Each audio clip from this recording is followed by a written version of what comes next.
அரகர நம பார்வதிபதையே அரகர மகாதேவா. தென்னாடுடைய சிவனே போற்றி, எந்நாட்டவர்க்கும் இறைவா போற்றி. வெற்றிவேல் முருகனுக்கு அரோகராம், வீரவேல் முருகனுக்கு அரோகரா.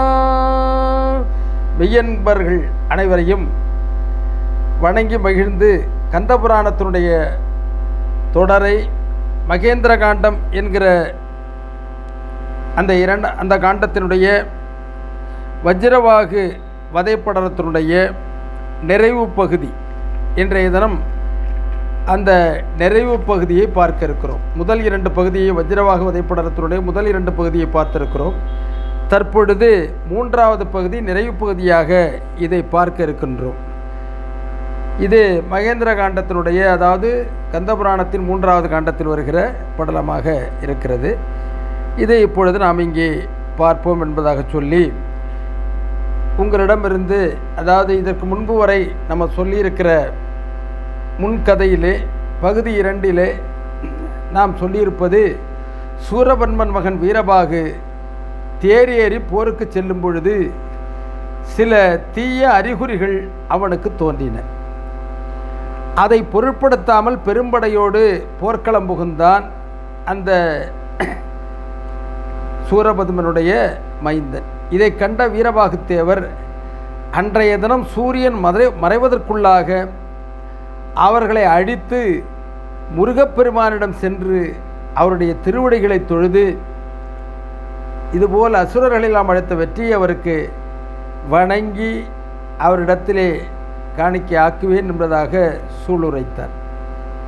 இப்பொழுது இன்றைய தினம் முருகப்பெருமானுடைய தாமரை போன்ற அழகிய திருவடிகளை உள்ளத்தால் வணங்கி துதித்து பகருளை வெற்றி கொள்வேன் என அண்டங்கள் யாவும் அதிரும்படியாக வீரபாகுத்தேவர் தன்னுடைய தோள்களை தட்டினார். தோளை தட்டினாக்கா ஒரு வீரனுக்கு அழகு அவன் எடுத்ததை முடிப்பேன் என்பதற்கு இலக்கணமாக அவ்வாறு முருகப்பெருமானுடைய அருள் பெற்றிருக்கிற வீரபாகுத்தேவர் அவ்வாறு செய்தார். அந்த ஆரவாரம் செய்தது அகிலமே அதிர்ந்து நடுங்கியது. அவர் தோளை தட்டினோடனே எங்கு பார்த்தாலும் அண்டங்களெல்லாம் நடுக்குற்றன. இதை கேட்ட அந்த வஜ்ரபாகுனுடைய போர் வீரர்கள், இது என்ன பெரிய சத்தமாக இருக்கிறது என்று அச்சமுற்று அவர் நடுங்கிக் கொண்டே சென்று தன்னுடைய தலைவராக இருக்கிற வஜ்ரவாகுவிடத்திலே தெரிவிக்கின்றார்கள். அவர்கள் அனைவரையும் போர்க்களத்திலே நிறுத்தி இருந்த வஜ்ரவாகு பல்வேறு வகையிலே போர்களை செய்து கொண்டிருந்தான். அத்துணை பேரையும் அவர் சிதைத்து அழித்தார் என்பதை நாம் இங்கே பார்க்கிறோம். இதை கச்சியப்ப சிவாச்சாரியார் ஒரு பாடல் வழியாக நமக்கு விளக்கி அருளுகிறார்.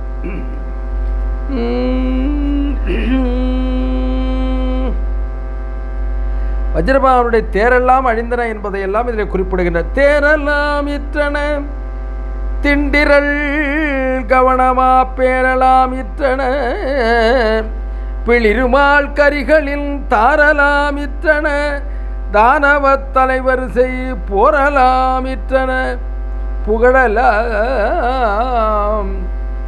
இற்றதே.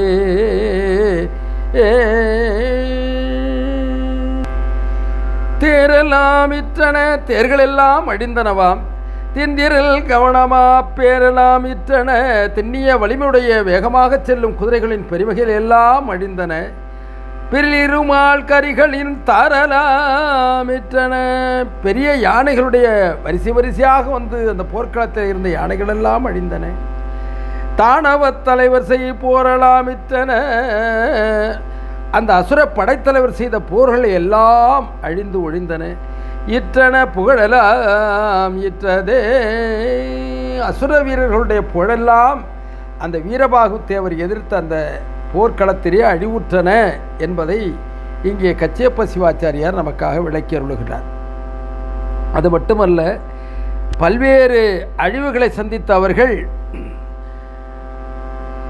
நேரடியாக வீரபாகுத்தேவரோடு மோதி அவரை அழித்திட வேண்டும் என்று கருதிய அந்த சூரர் வகையை சார்ந்திருக்கிற அந்த வஜ்ரபாகு அங்கிருந்து மேலும் மேலும் அவருக்கு தொல்லை கொடுப்பட போல எப்படியாவது எதிர்க்க வேண்டும் என்று எதிரே வந்தான். அவன் கோபம் கொண்டவன் வீரபாகு மீது 10,000 அம்புகளை வீசினான்.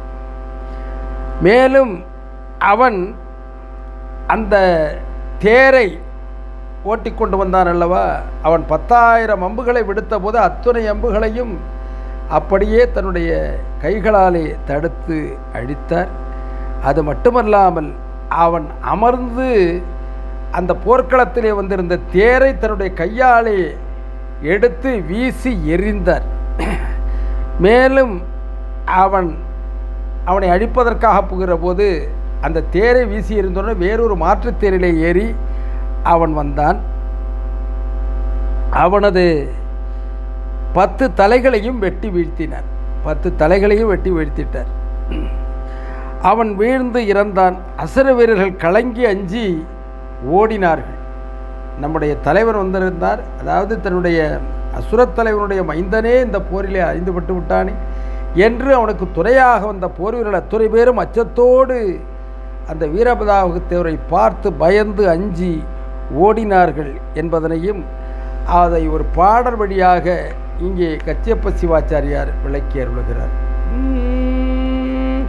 ஆடி எல்லா உணர்தம் அண்ணல் தன் மகள் விடிய காலையில் வெறிவிப்பாங்கரில்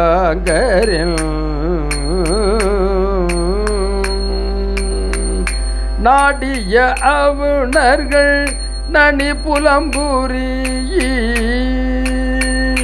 ஓடினர் திசை தோறும் உடைந்து போயினா